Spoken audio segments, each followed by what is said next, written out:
Bismillahirrahmanirrahim. Saudara pemirsa, kita akan berbicara tentang tadarus. Tadarus bukan sekedar berarti membaca Al-Quran orang per orang, sendirian. Tidak. Tadarus terambil dari kata darasa, yang antara lain bermakna mempelajari.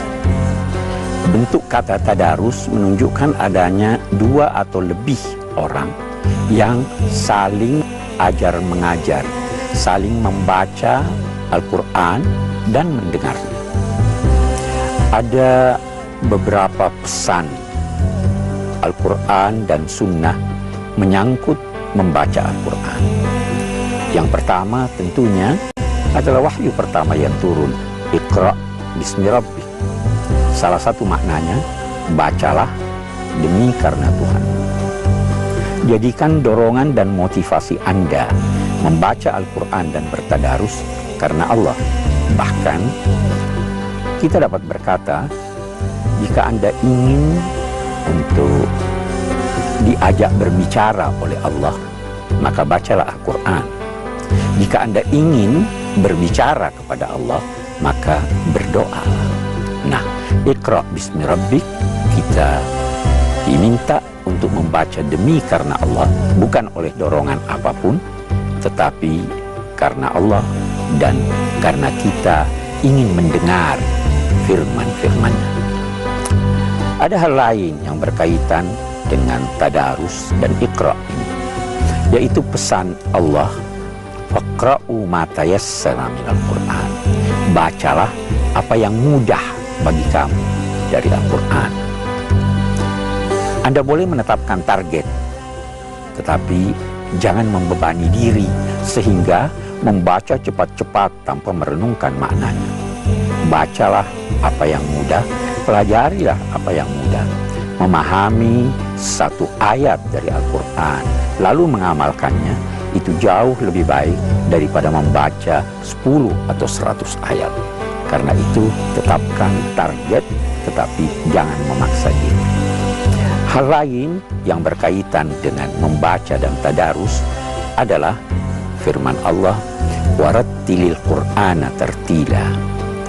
Kata rattil dan tartil berarti membaca tidak dengan terlalu cepat, tapi tidak juga dengan perlahan. Ada lagi pesan yang lain yang menyatakan utlu ma uhiya ilaika.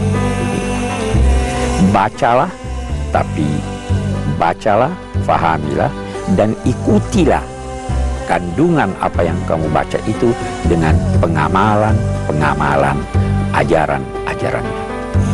Karena itu Nabi berpesan yang maksudnya, bacalah Al-Quran seakan-akan dia turun kepadamu.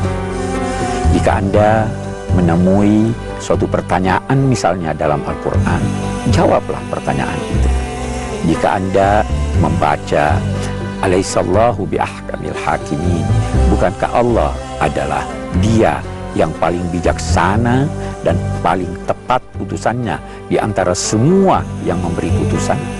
Jika Anda membaca itu atau mendengar itu, jawablah, benar ya Allah, Dia yang paling tepat dan paling bijaksana.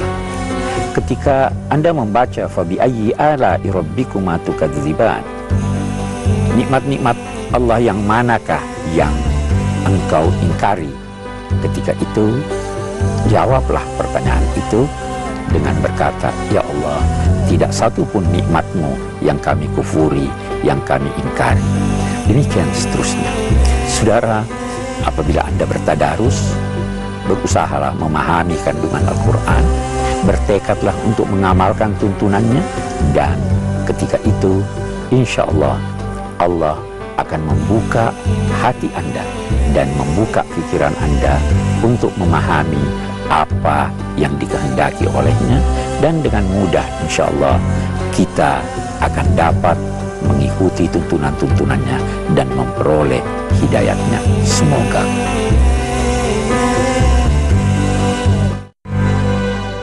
Saudara, dalam bertadarus, membaca dan mempelajari Al-Quran, jalinlah bersahabatan dengan Al-Quran, niscaya dia akan menganugerahkan kepada Anda kemampuan untuk memahaminya dan membuka rahasia-rahasianya.